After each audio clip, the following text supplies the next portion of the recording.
कामयाब किसान देश की पहचान। नमस्कार, मैं हूं कपिला शेखावत और आपका बहुत बहुत स्वागत है पूसा समाचार के इस खास अंक में, जहां हम एक किसान की सफलता की गाथा लेकर उपस्थित हुए हैं। जी हां, किसान की बात किसान तक प्रसार का यह सबसे उत्तम माध्यम है। हम सभी जानते हैं कि संख्यात्मक दृष्टि से भारत गांवों का देश है और सभी ग्रामीण समुदाय में कृषि कार्य किए जाते हैं। हमारे देश में 50% से भी ज़्यादा लोग किसान हैं, इसलिए भारत देश को कृषि प्रधान देश की संज्ञा भी मिली हुई है और ये किसान हमारे देश की रीढ़ की हड्डी है। तिलहनी फसलों, खाद्यान्न फसलों के अलावा वाणिज्यिक यानी कमर्शियल क्रॉप्स में भी ये उगाते हैं और उद्योगों के लिए कच्चा माल भी उपलब्ध कराते हैं और इसीलिए ये हमारे राष्ट्र के जीवन रखते हैं। पूसा समाचार के माध्यम से हम कृषि जगत में उभरती हुई प्रतिभाओं से आपको रूबरू कराते हैं।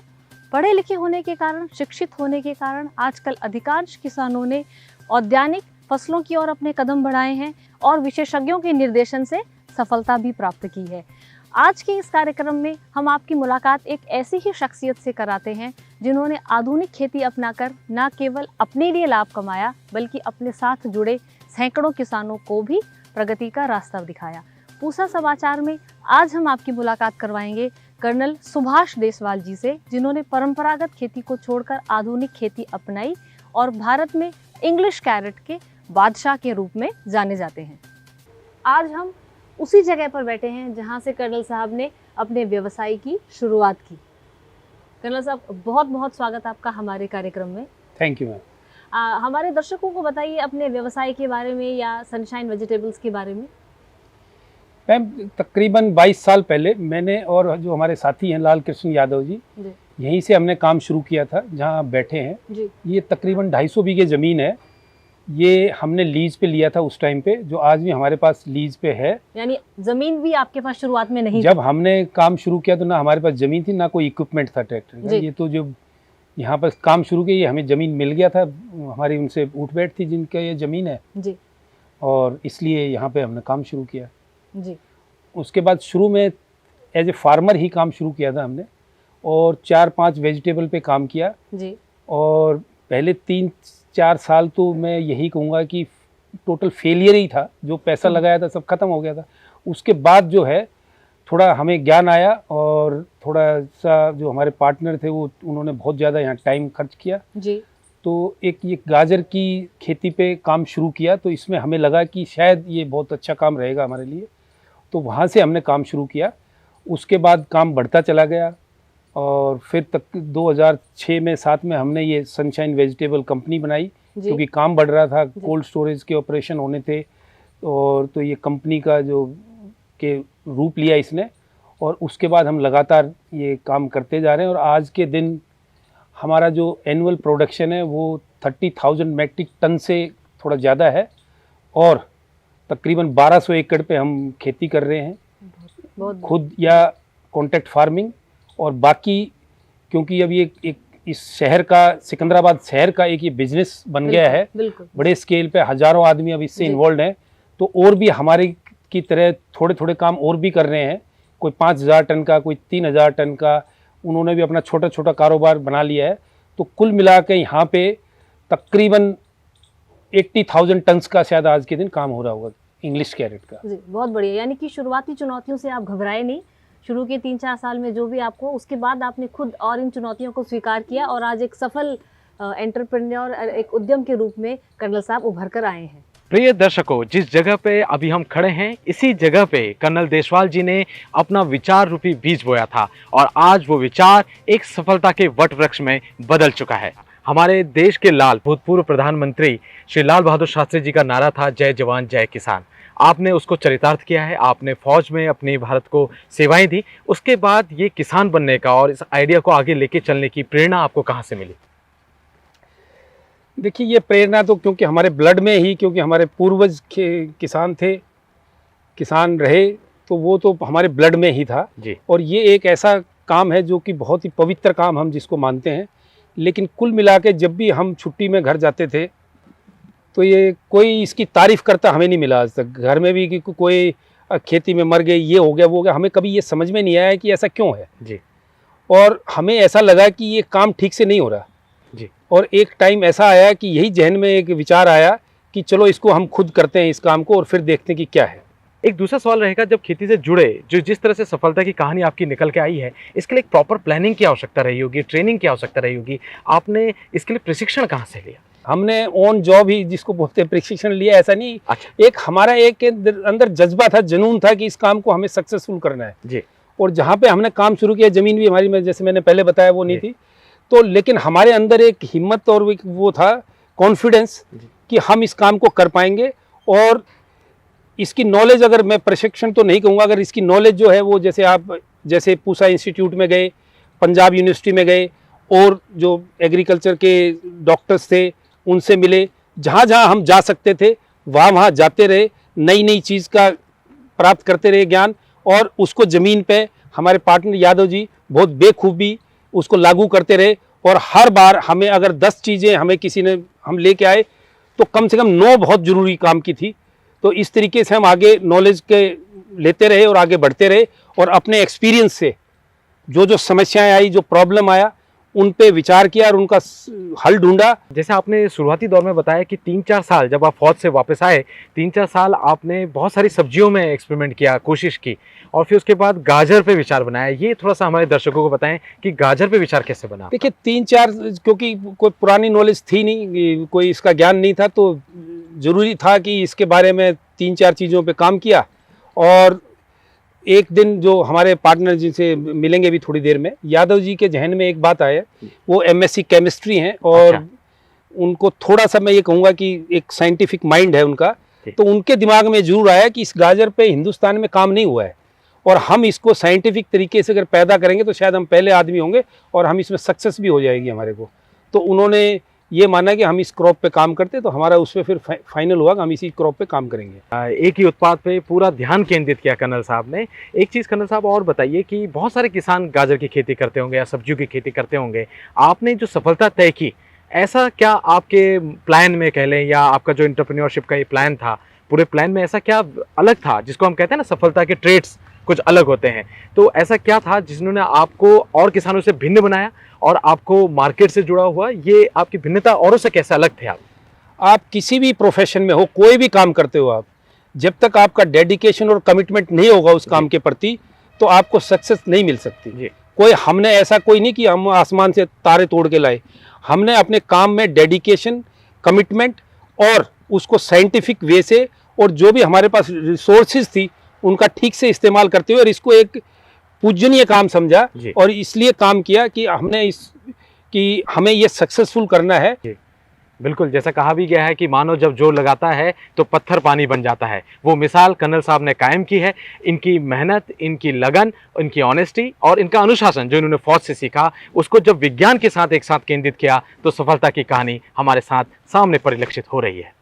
सर, जैसा कि आपने हमें बताया था कि लगभग आप 35,000 मीट्रिक टन गाजर का उत्पादन करते हैं प्रति वर्ष, तो इसमें लगने वाले जो बीज हैं वो आप कहाँ से लाते हैं और इसमें उत्पादन में क्या क्या तकनीकें आप लोग प्रयोग में लाते हैं, कृपया उसके बारे में कुछ बताइए। देखिए, जो हमें समझ में आया खेती करने के बाद, सीड जो है एक बहुत महत्वपूर्ण चीज़ है जब फार्मर के लिए, तो वो जब तक आपके पास क्वालिटी का नहीं होगा तो आप और कुछ भी कर लें कहीं पर भी नहीं पहुंच सकते, क्वालिटी पे नहीं पहुंच सकते। इसलिए हमने इसको उतना ही इंपॉर्टेंस दिया जितना इसको देना चाहिए। हम आज तक तकरीबन 200-250 वेराइटीज़ को ट्रायल कर चुके होंगे। कोई भी दुनिया की मेजर कंपनी नहीं है जिसका हमने सीड ट्रायल ना किया हो। और जो आज हम, और ये टाइम के साथ बदली होता रहता है, कोई सीड ज़िंदगी भर नहीं चलता है। तो आज के दिन हम जो सीड इस्तेमाल कर रहे हैं वो HM क्लॉज एक फ्रांस बेस्ड कंपनी है।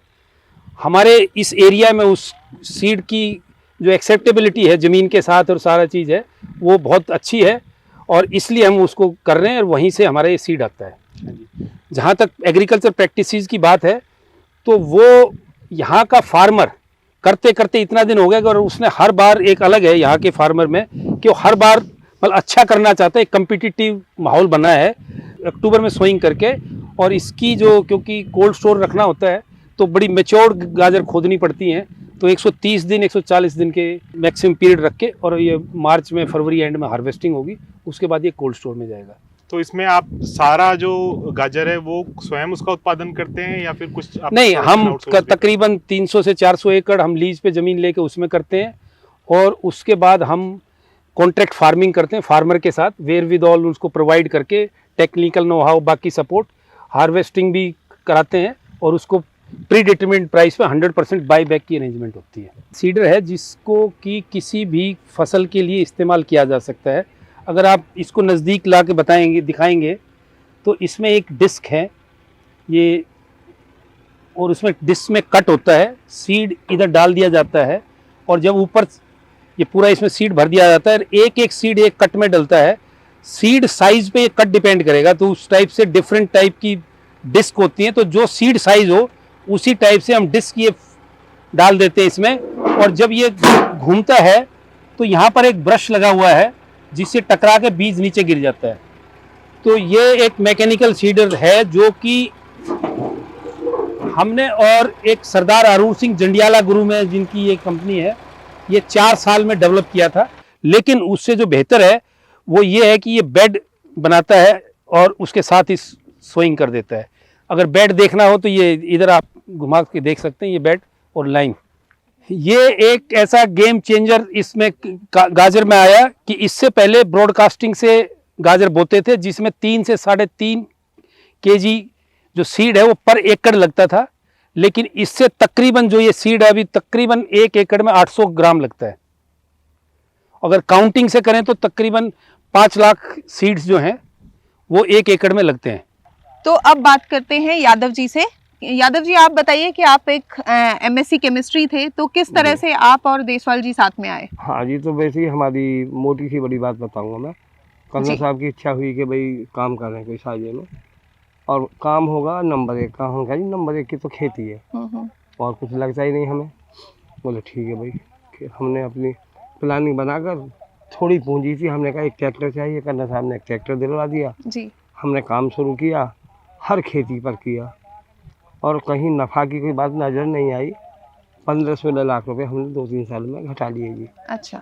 उसके बाद हमने फिर गाजर पे काम किया 1 एकड़ पर, और उससे मैंने रिसर्च ये की कि गाजर में कुछ दम है, जबकि गाजर कोई नहीं कर सकता खेती। और उसी शुरुआत को लेकर हम आगे बढ़ते रहे। फिर हमने कर्नल साहब से कहा कि इसके लिए कोल्ड स्टोर बड़ा ज़रूरी है, इन्होंने कोल्ड स्टोर भी लगवाया। हम जो भी प्लान बनाते हैं कर्नल साहब उसे पूरा करते रहे और हम आगे बढ़ते रहे। और आज हज़ारों आदमी गाजर की खेती कर रहे हैं हमारे इलाके में। शायद इसी वजह से आप दोनों का कॉम्प्लीमेंट्री जो ये साथ रहा है एक साथ, कि जो आपने उनसे सीखा, कुछ उन्होंने आपसे सीखा, और इस तरह से आपने मिलके ये शायद उद्यम इतना सक्सेसफुल बना दिया। जी।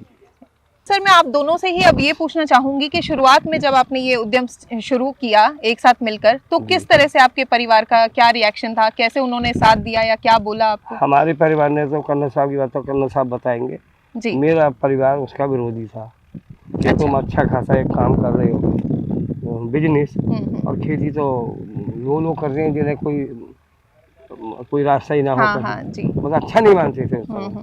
बाकी कर्नल साहब बताएंगे अपने।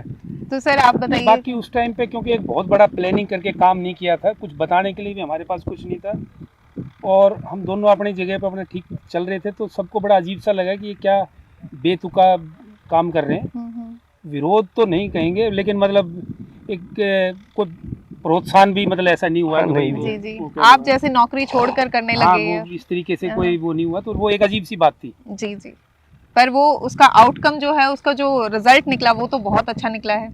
हाँ, वो भी एक कारण है कि आदमी के कारण बनते हैं सक्सेसफुल होने के। जी। हमने इसमें दोनों ने ज़्यादा ही आत्मा डाल दी और हमें तकलीफ हुई तो हम उनके रास्ते ढूंढने लग गए, और उस तकलीफ ने ही हमें यहाँ तक पहुँचा दिया। शायद ये एक बहुत बड़ी प्रेरणा होगी सभी किसानों के लिए, जो आप लोगों ने अपना एक्सपीरियंस आज बताया है। सर, तो जब हार्वेस्टिंग के बाद गाजर आपके सनशाइन फार्म्स की प्रोसेसिंग यूनिट में आती है, तो फिर उसके बाद की क्या प्रोसेस होती है? देखिए, जब हार्वेस्टिंग होती है तो इनिशियल जो ग्रेडिंग सॉर्टिंग है वो फर्स्ट फील्ड पे होती है। वहाँ सुपरवाइजर वगैरह होते हैं जो उसको देखते हैं, लेब इंश्योर करते हैं।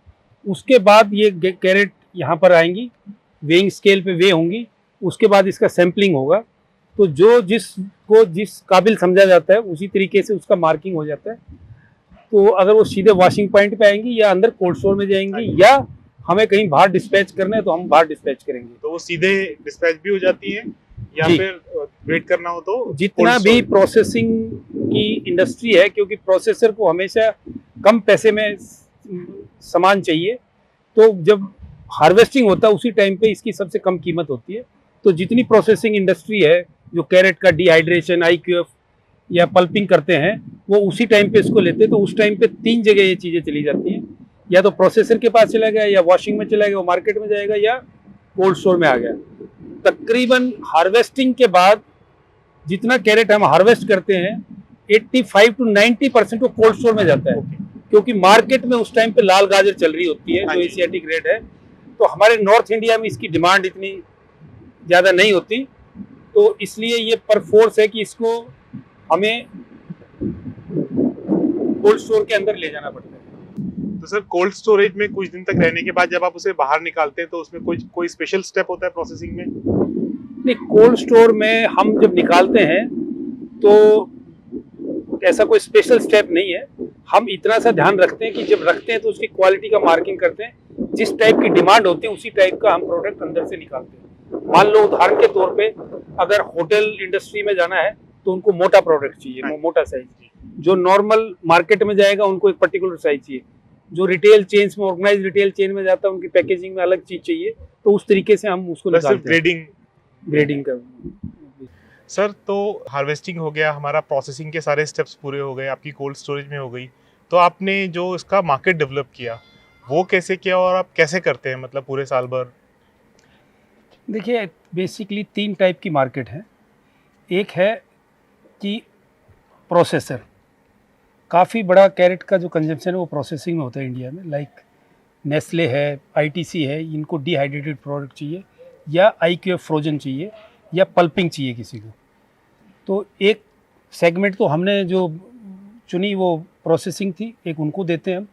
दूसरा एक ऑर्गेनाइज्ड रिटेल है, जैसे कि मान लो रिलायंस है, या OTP है, या बिग बाज़ार है, मदर डेयरी है, सफल है। एक हमारा सेगमेंट ये है जिसमें जाता है। एक तीसरा है कि जो फ्रेश मार्केट में होलसेल में जाता है। ये 3 टाइप के हमारे वो हैं। तो सर जो होलसेल में आपका प्रोडक्ट जाता है वो जैसे आप अलग अलग मंडियों में या देश के किस किस हिस्से में आपका यहाँ का प्रोडक्ट जाता है? देखिए, जो रेगुलर हमारा जाता है वो पंजाब, दिल्ली, हरियाणा, राजस्थान, उत्तर प्रदेश, ये जो नॉर्मल सप्लाई चलती रहती है जी। लेकिन साल में बहुत बार ऐसी स्थिति आती है कि साउथ में या महाराष्ट्र में या आंध्र में, बेंगलोर, कर्नाटका में इसका, तमिलनाडु में इसकी प्राइसेस बढ़ जाती है। हम फिर इसके बाद जब हम रेगुलर टच में रहते हैं, ऑल इंडिया सिचुएशन को देखते रहते हैं, हमें जब हम बाहर भेजते हैं तो हमें तकरीबन 10 रुपये 1 किलो पे ट्रांसपोर्टेशन में, लॉजिस्टिक्स कॉस्ट में खर्च करना पड़ता है। रेफ्रिजरेटेड गाड़ी में जाता है। तो जब हमारी मार्केट ये हो जाती है कि हम 10 रुपये उसको बर्दाश्त कर सकता है प्राइसिंग, तो हम वहीं भेजना शुरू कर देते हैं।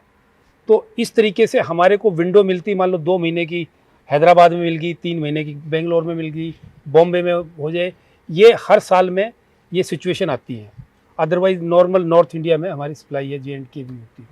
और आपने एक शब्द बोला था ज़ीरो वेस्ट, लाइक आपका जो भी प्रोडक्शन होता है वो सबको यूटिलाइज कर लेते हैं, किसी भी ग्रेड का हो, कैसे भी हो। देखिए, जो हमारे फार्मर को जो सबसे बड़ी दिक्कत है कि उसका एक जो वेजिटेबल भी करता है उसका A ग्रेड माल बिक जाता है, B ग्रेड, C ग्रेड उसको कई बार फेंकना पड़ता है। वहाँ पे जाके सारी उसकी इकोनॉमिक्स ख़राब हो जाती है, क्योंकि हम इतने बड़े स्केल पे काम करते हैं। तो हम जितना भी मान लो टूट है, फूट है, या 3/4 है, या और भी छोटा साइज़ है, तो हमने उसका मार्केट ढूंढा और ऑफ़र किया उसको, और वो रेगुलरली जाता रहता है। और जो कुछ भी जो कहीं भी नहीं चलता वो फिर जानवर के लिए एक मार्केट डेवलप हो गया यहाँ पे। तो हमारा वेस्टेज कोई चीज़ नहीं जाता। तो बेसिकली आपने जो चैनल डेवलप किए वो सारे चैनल अब पूरी तरह से इस्टेब्लिश हो चुके हैं और उसी में आपका सारा प्रोडक्ट कंज्यूम हो जाता है। देखिए, जो भारत का किसान है उसकी ज़मीन छोटी है। अब उसके बाद वेस्ट होगा तो कितना होगा? मान लो उसने एक दिन में हार्वेस्ट किया 2 टन, हाँ जी, तो उसका वेस्ट आ गया मान लो 200 किलो। तो 200 किलो कहाँ आएगा काम में? हाँ जी, नहीं आएगा। हमारा स्केल है कि हम एक दिन में 200 टन को डील कर रहे हैं, तो उसमें 20 टन वेस्टेज निकला है, मान लो ब्रोकन निकल के आ गया, तो एक इंडस्ट्री में चला जाएगा। इंडस्ट्री को प्रोसेसिंग को एक क्वांटिटी चाहिए मशीन के हिसाब से, उसमें बॉयलर चलता है और मशीनें चलती हैं, उस क्वांटिटी के बिना वो प्रोसेस ही नहीं कर सकता। हमारे फार्मर अगर जुड़ जाएं तो वेस्टेज का समाधान तभी है इंडस्ट्रीज में कि तब वो एक क्वांटिटी और वो भी रेगुलरली दे पाए। कभी ऐसा नहीं होता है कि फैक्ट्री एक दिन चलेगी 2 दिन बंद रहेगी। तो हमने वो रेगुलर एक सिस्टम बनाया जिसको कोई भी आदमी एज ए ग्रुप में जुड़ के जो भी चीज़ पैदा करें उसका अगर वो कर ले तो बहुत बड़ा फ़ायदा होगा। तो उनको इसकी एक नॉर्मल सी कीमत मिल सकती है जिससे कि उसकी वेस्टेज भी कम हो सकती है और कम होगा और उसकी कीमत मिल सकती है। जैसे मैं आपको बता रहा था कि हम मार्केटिंग से काफ़ी कुछ अचीव कर सकते हैं। जैसे ही हमने पहले हमारा होलसेल में ब्रांडिंग था, अब हमारा रिटेल पैकेजिंग में भी ब्रांडिंग आ रहा है सनशाइन वेजिटेबल के नाम से, बेबी कैरेट्स। इसमें हम ये जो पैकेजिंग यूज कर रहे हैं ये कस्टमर्स को बेनिफिट करता है।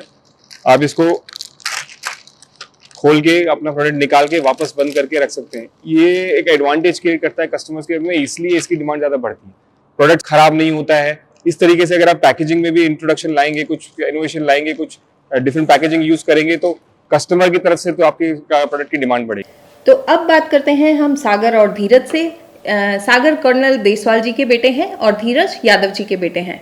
तो सागर और धीरज, आप प्लीज़ मुझे ये बताइए कि किस तरह से आप आज की जो जनरेशन है, आज का यूथ है जो एग्रीकल्चर से हम लोग बाहर जाना चाहते हैं, सब सोचते हैं कि बाहर ज़्यादा अपॉर्चुनिटीज़ हैं, आपने किस तरह से सोचा कि आप इसी व्यवसाय से जुड़ेंगे जो आपके फादर साहब ने इतना बड़ा एम्पायर शुरू किया है? तो कब आपको लगा कि आप इसी में जुड़ेंगे और इसी को शुरू करेंगे?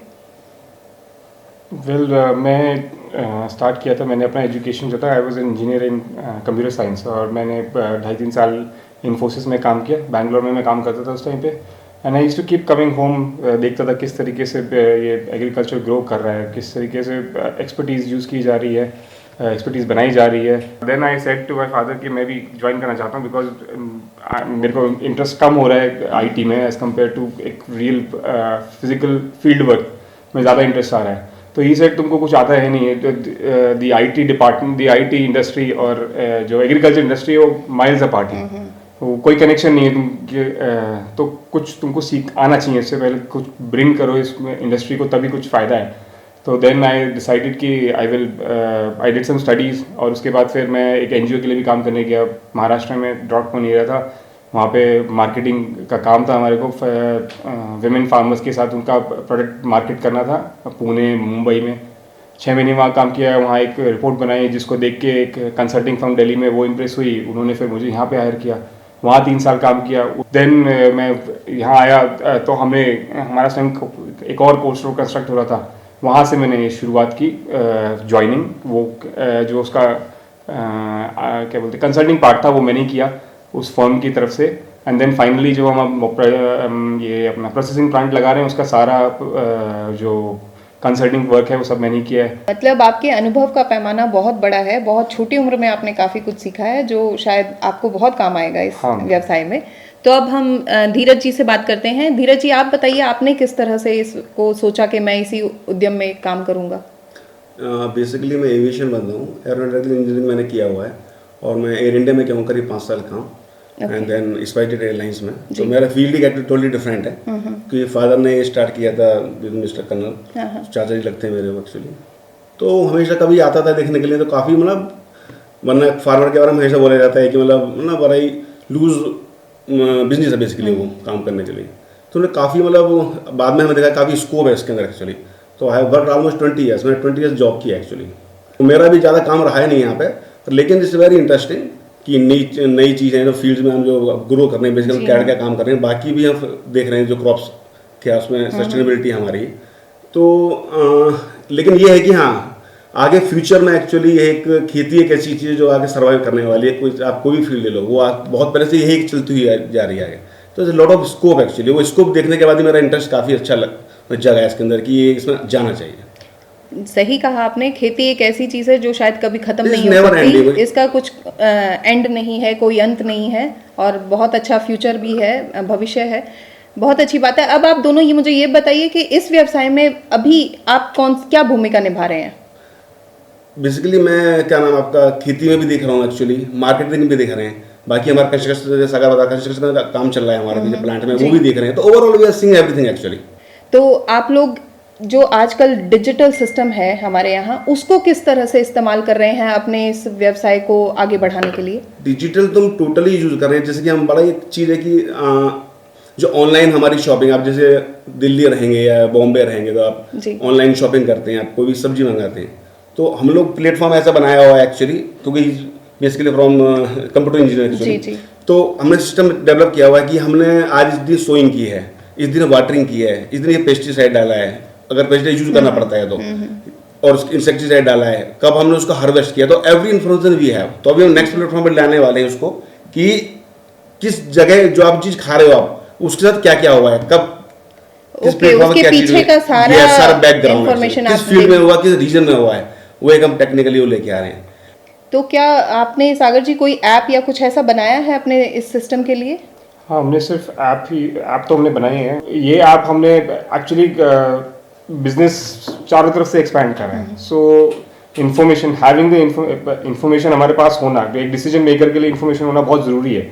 लेकिन आपके पास इतना टाइम नहीं होता कि आप हर पोर्शन पे जाके वहाँ देखो, खुद खड़े होकर देखो, तो इन्फॉर्मेशन आपके पास ट्रैवल नहीं करती। तो उस इन्फॉर्मेशन को ट्रैवल करने या ईजी बनाने के लिए हमने ये ऐप का आइडिया निकाला कि हम सिर्फ जैसे कि अगर इस बिज़नेस को डिवाइड किया जाए मल्टीपल पार्ट्स में, तो जैसे सेल डिपार्टमेंट है या अकाउंट्स डिपार्टमेंट है या आपका वेयर हाउसिंग डिपार्टमेंट है, सीड सेल है, फिर आपका फार्मिंग डिपार्टमेंट है या प्रोसेसिंग आ रहा है, तो इस तरह की क्या अलग अलग चीज़ें, अलग अलग इन्फॉर्मेशन है। अगर आप एक चीज़ में घुसे हो तो दूसरे का हो सकता है मिस हो जाए, लेकिन at the end of the day अगर आपके पास वो ऐप है, उसमें वो इन्फॉर्मेशन आ रही है, तो आप कभी भी अपने फ्री टाइम में उसको चेक कर सकते हो कि जो आपने मिस कर दिया, विजुअल इवन जो आप नहीं देख पा रहे थे पहले। तो इसलिए हमने ये ऐप बनाया और इसमें हम जितना हमारा प्रोडक्ट अंदर आता है, बाहर जाता है, कितना निकल रहा है, कब निकल रहा है, कैसे निकल रहा है, किस तरीके का प्रोडक्ट, अगर हम क्लाइंट को उनकी रिक्वायरमेंट के हिसाब से प्रोडक्ट दे पाए। फॉर एग्जांपल, अगर आज मेरे पास कोई आके बोलता है कि मेरे को मोटी गाजर चाहिए और मेरे को 100 टन गाजर चाहिए, तो मुझे एक्जैक्टली पता है इस कोल्ड स्टोर में कौन से कोने में कहाँ रखी है, और मैं सिर्फ वहीं से निकालूंगा। और किसी भी करेगा कोई भी कस्टमर, हमारे पास कस्टमर इस तरीके से मतलब डिमांड कर सकते हैं कि हमको इस साइज में गाजर चाहिए और सारी ऐसी चाहिए, हमको ऐसी चाहिए, हमको वैसी चाहिए, हम A to Z सब डिमांड फुलफिल करते हैं।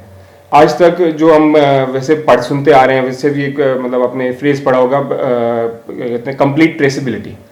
ये कंप्लीट ट्रेसेबिलिटी आज तक जो हमारे पास क्लाइंट्स आए थे, वो उन्होंने सिर्फ प्रोसेसिंग यूनिट्स में मांगी थी। जैसे कि अगर नेस्ले प्रोसेस करता है तो नेस्ले किसी और से प्रोसेस प्रोडक्ट करता है, तो जो नेस्ले के लिए प्रोड्यूस कर रहा है वो ये कंप्लीट ट्रेसेबिलिटी मांगता है कि आपने अपने कहाँ पे लगाया है, कि क्या क्या इसमें अप्लाई किया, ताकि वो आगे जाके वो दिखा सके और वो मैक्सिमम रेजिड्यू कंप्लायंस हम कंप्लीट कर सकें।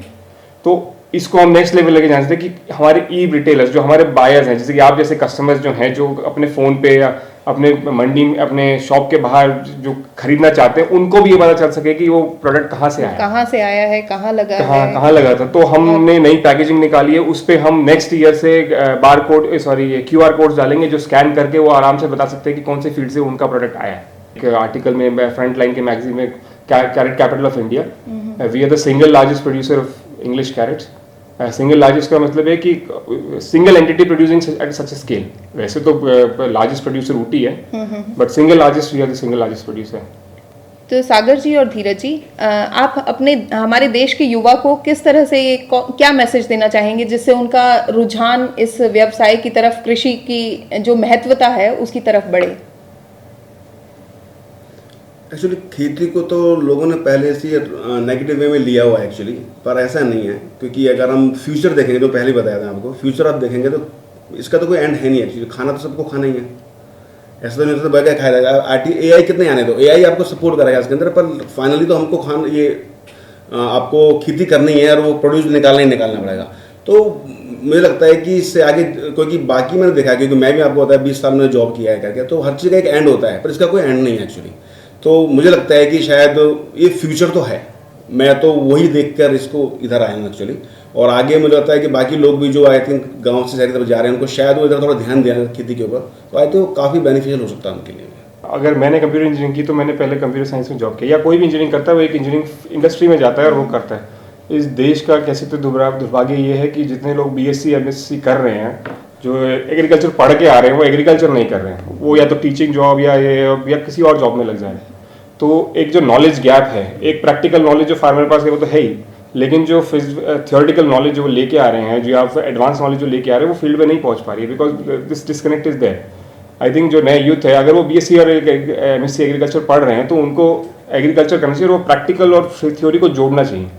हम सक्सेसफुल इसीलिए हो पाए हैं क्योंकि हमने सिर्फ प्रैक्टिकल थ्योरी को नहीं जोड़ा, हमने जो एग्जिस्टिंग सोल्यूशंस हैं, जैसे कि ज़रूरी नहीं है कि यहाँ हो, इंडिया में हो, लेकिन बाहर भी हैं, उनको ऐसे कैसा कॉपी पेस्ट नहीं किया, उसको हमारी रिक्वायरमेंट के हिसाब से अडाप्ट किया है।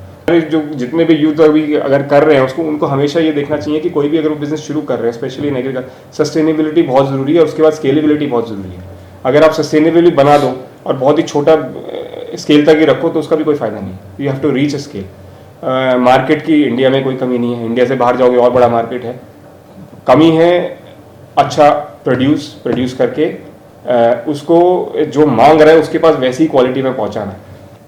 मैं आशा करती हूँ कि हमारे देश के युवाओं को आपकी इन बातों से बहुत प्रेरणा मिलेगी और वो सीखेंगे कि किस तरह से कृषि एक बहुत सक्सेसफुल और सफलता वाला एक उद्यम बन सकता है। कर्नल साहब, आपके साक्षात्कार से हमने जाना कि सैकड़ों किसान आज आपके साथ जुड़े हुए हैं। आजकल हम FPOs की बात भी करते हैं, जहां कुछ किसान भाई संगठित होकर अपना कुछ एक व्यवसाय इस तरह से शुरू कर सकते हैं। तो आपका ये जो व्यवसाय है या ये जो उद्यम है, उसमें आप FPOs की क्या संभावनाएं देखते हैं? गवर्नमेंट की जो इंटेंशन है जी, जो इरादा है वो बहुत बढ़िया है कि जब छोटे छोटे खेत हो गए हैं जी, और रिसोर्सेज की कमी है और इंफ्रास्ट्रक्चर के लिए इन्वेस्टमेंट चाहिए, बिल्कुल, तो सरकार ने एक तरीका ढूंढा कि आप इकट्ठे हुई है FPO और उसमें फंडिंग दे रही है।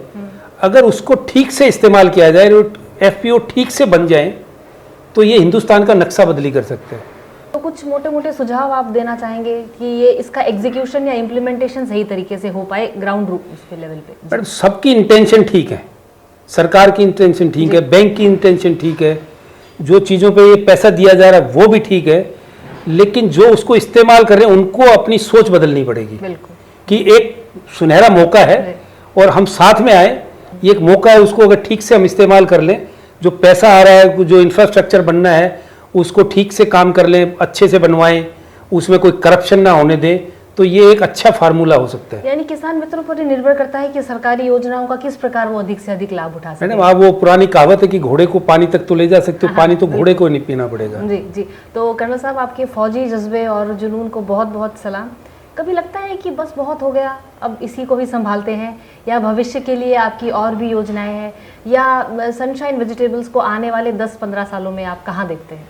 देखिए मैम, मतलब हमने कोई, ना तो हम इंडस्ट्रीज थे, ना हम किसी बिजनेस के हिसाब से आए थे, हम एक शौक के तरीके से फार्मिंग में आए थे। और जैसे जैसे चैलेंज आए, हमें वो चैलेंज से भागना दुश्वार लगा और उनको फेस किया, और फेस करते करते हम अपने को इम्प्रूव करते चले गए और औरों से बेहतर बनते चले गए।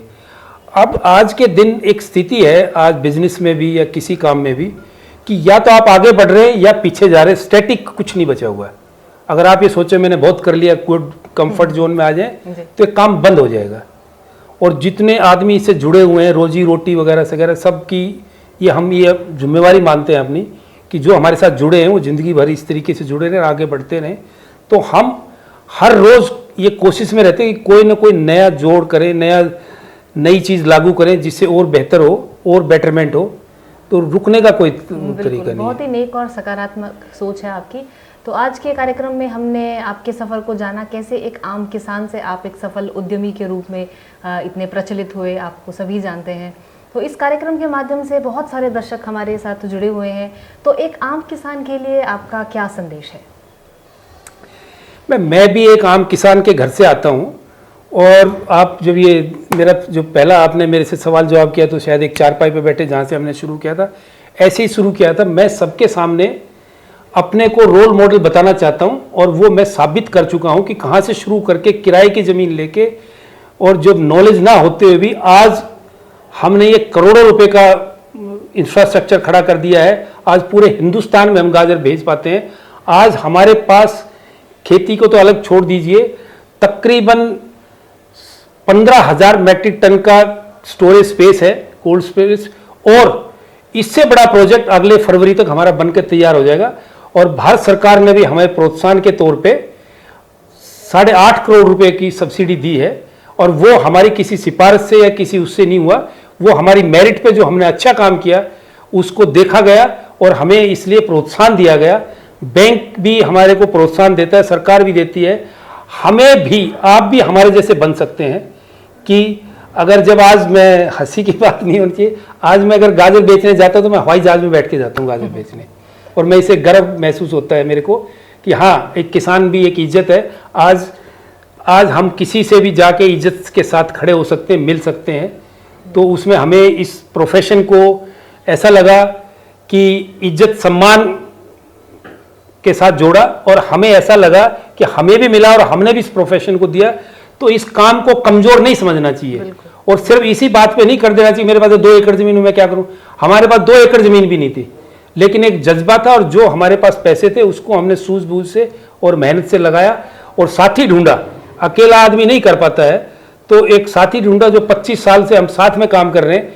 कुछ रोल उसका है, कुछ इसका है, क्योंकि खेती ऐसी चीज़ है कि उसमें आपको मार्केटिंग भी करना है, उसमें आपको साइंटिफिक कम्युनिटी के पास भी जाना है, आपको उसमें पूसा में भी जाएंगे, आप खाद भी लाएंगे, आप बीज भी लाएंगे। ये तो हम जो बीज आता विदेश से आता, विदेश में भी जाना पड़ता है। तो इसलिए मिलजुल के इन एफपीओ जो सरकार बना रही है, इनका फायदा उठाया जाए। बिल्कुल, बहुत सुंदर संदेश आपका कर्नल साहब। और निश्चित रूप से सभी जो किसान मित्र हैं जो इस कार्यक्रम के साथ जुड़े हैं, इस कार्यक्रम को देख रहे हैं, आपको सुन रहे हैं, निश्चित रूप से आपकी बातों से ज़रूर प्रेरित होंगे और उत्साहवर्धन के लिए हम फिर आपके पास आते रहेंगे। कर्नल साहब, हमारे कार्यक्रम में शामिल होने के लिए, हमारे साथ जुड़ने के लिए, हमारे साथ बातचीत करने के लिए बहुत बहुत धन्यवाद। Thank you. बहुत स्वाभाविक है कि भारत का कल्याण किसानों पर ही निर्भर है। पूसा समाचार के इस खास अंक में हमने देखा कि कर्नल देसवाल के सही समय पर उठाए गए सकारात्मक कदम किस प्रकार उन्हें प्रगति और सफलता की दिशा में लेकर गए। सही प्रशिक्षण और सरकारी नीतियों का लाभ लेकर उन्होंने खेती को मुनाफे का सौदा बनाया। वो खुद न केवल कैरेट मैन ऑफ इंडिया बने, बल्कि बुलंदशहर को कैरेट कैपिटल ऑफ इंडिया भी बनाया। अन्य फसलों और सब्जियों में भी इस प्रकार का व्यवसायीकरण संभव है। प्रिय दर्शकों, हम उम्मीद करते हैं कि आज का यह खास अंक आपको पसंद आया होगा। कर्नल देसवाल जी की सफलता की इस कहानी से आप प्रेरित भी हुए होंगे।